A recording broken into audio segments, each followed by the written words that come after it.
Hello guys, welcome back to our channel simplified study official. तो guys, आज की video में हम पढ़ने वाले हैं बैंकिंग एंड इंश्योरेंस की बुक से chapter grievance mechanism and insurance ombudsman.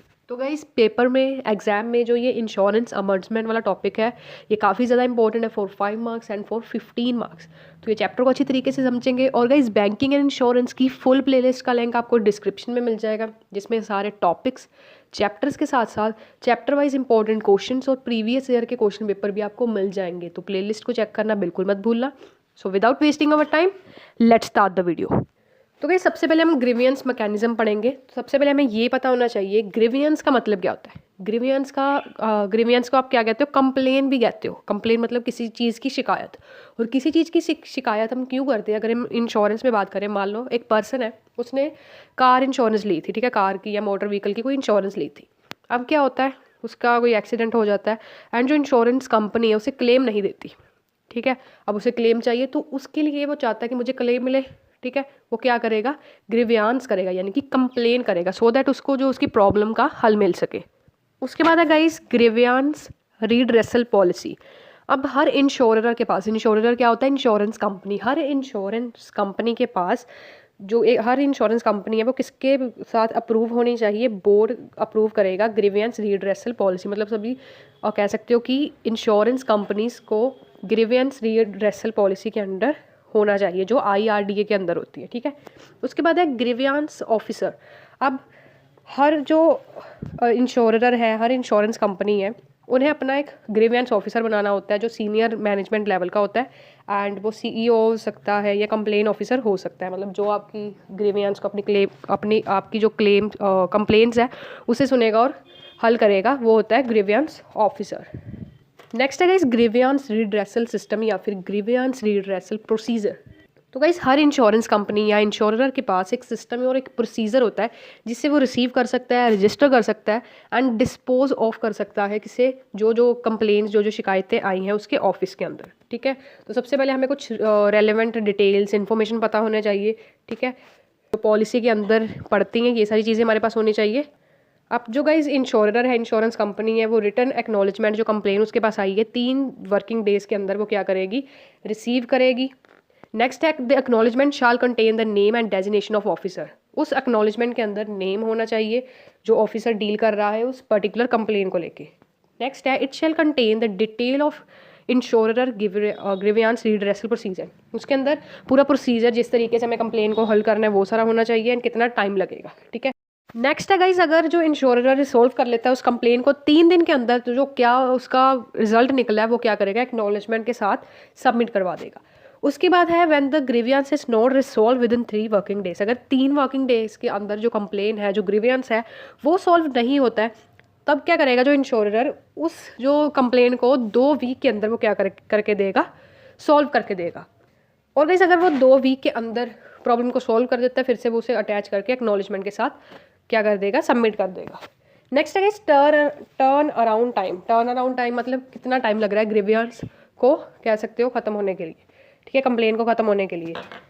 तो गाइस, जो अपना हमारा टर्न अराउंड टाइम होता है, ये भी 2 टाइप्स का होता है। पहला होता है जब टर्न अराउंड टाइम हमें, कह सकते हो, क्लासिफाइड किया होता है कि इस तरीके की अगर कंप्लेन होगी तो इतना टाइम होगा, इस तरीके की होगी तो इतना टाइम होगा, ठीक है। दूसरा है हमें टर्न अराउंड टाइम, वो टाइम होता है जो ग्रीवियंस को रीड्रेसल करने के लिए, मतलब सॉल्व करने के लिए जितना हमें टाइम लग रहा है, वो वाला। उसके बाद है क्लोजर ऑफ ग्रीवियंस। अब देखो, हमारे पास कंप्लेन आई, ग्रीवियंस आई, हमने उसे ऑफिसर के पास भेजा, ठीक है। उसको बाद उसका जो सारा उसे रीड्रेसल, मतलब हमने ठीक कर दिया उस कंप्लेन को, ठीक है, जो प्रॉब्लम्स थी वो सॉल्व कर दी। उसके बाद क्या होगी? ग्रीवियंस को हम क्लोज कर देंगे, ठीक है। उसके बाद है guys categorisation of complaints. Categorisation of complain का मतलब क्या है कि हम जिस तरीके की कंप्लेन होगी उस हिसाब से उसे क्या करेंगे? क्लासीफाइड कर देंगे। जिस हिसाब से, कह सकते हो, इंश्योरेंस कंपनी ने कंप्लेंट्स को क्लासीफाइड किया उस हिसाब से हम उसमें मेंशन भी करेंगे। उसके बाद है मिनिमम सॉफ्टवेयर रिक्वायर्ड। अब ये ज़रूरी है किसी भी इंश्योरर या इंश्योरेंस कंपनी के लिए, जो भी कंप्लेंट्स आई हैं उसे हम ऑनलाइन मतलब अपना एक, कह सकते हो, सॉफ्टवेयर इस तरीके का बनाएं, ऑटोमेटिक सिस्टम बनाएं, जिससे हम ऑनलाइन रजिस्ट्रेशन कर सकते हैं, जिससे जो इंश्योर्ड है, जिसने इंश्योरेंस करवाई है, वो अपना स्टेटस देख सकता है ग्रीवियंस का, ठीक है, क्या क्या रिपोर्ट्स है, वो सारी चीज़ें देख सकता है। उसके बाद है calls related to grievances. Calls related में आएगा जैसे कि सर्विस कस्टमर केयर पे हम कॉल करके अपने ग्रीवियंस को क्या करेंगे, सॉल्व करेंगे। उसके बाद है guys publishing grievance redressal procedure. जो गाइस सारे इंश्योरर या इंश्योरेंस कंपनी है वो क्या करेंगे, जो ग्रीवियंस रिड्रेसल प्रोसीजर था किस तरीके से वो आया, उसे क्या करेंगे, वेबसाइट पे क्या करेंगे, पब्लिश कर देंगे। नेक्स्ट है इस topic process of grievance redressal, कि किस तरीके से आपका जो कंप्लेन है वो उसे सॉल्व किया जाएगा। तो पॉलिसी होल्डर की कंप्लेन दो तरीके से सॉल्व हो सकती है। पहली होगी IRDC कॉल सेंटर से या दूसरी हो सकती है IGMC पोर्टल से। ठीक है, मतलब कि एक वेबसाइट पे हो सकती है और एक कॉल सेंटर पे हो सकती है। ठीक है, मान लो आप एक पॉलिसी होल्डर हो, आपने कॉल किया, देन इंश्योरर जो है आपका फ़ोन या उसके जो एजेंट्स हैं वो आपका कॉल पिक करेंगे। दो तरीके से हो सकता है, या वो आपकी कॉल का या फिर आपके कंप्लेन का क्या देंगे, रिस्पॉन्स देंगे, और या फिर नहीं देंगे। अगर वो रिस्पॉन्स देते हैं तो 3 केस होंगे। पहला होगा नॉट सेटिस्फैक्ट्री, जो उन्होंने कह सकते हो डिसीजन दिया उसके लिए आप सेटिस्फाई नहीं हो गए। दूसरा होगा आप सेटिस्फाई हो, तो ग्रीवियंस क्या होगी, कंप्लेन क्लोज हो जाएगी। और अगर आप सेटिस्फाइड नहीं हो फिर आप किसके पास जा सकते हो, अम्बड्समैन के पास जा सकते हो। अब ये इंश्योरेंस अम्बड्समैन क्या होता है वो आगे टॉपिक पढ़ने वाले हैं, और या फिर आप IRDA के पास जा सकते हो। ठीक है, तो अब हम पढ़ेंगे most important topic of this chapter is insurance ombudsman. अब इंश्योरेंस अम्बड्समैन क्या होता है पूरा पढ़ते हैं। तो इंश्योरेंस अम्बड्समैन का बेसिकली मतलब क्या है, इसका मैं आपको एक एग्जांपल बताती हूँ जिससे आपको एकदम क्लियर हो जाएगा। फॉर एग्जांपल, जब आप छोटे थे, आप अपने भाई बहन से कहते थे तू ये कर, तू वो कर, अगर वो नहीं करती थी या नहीं करता था, तब आप क्या करते थे, आप अपने पेरेंट्स के पास जाते थे एंड आप अपने पेरेंट्स को कहते थे। उसके बाद जो भाई बहन आपका वो काम नहीं कर रहा होता था वो करने लग जाता था, है ना।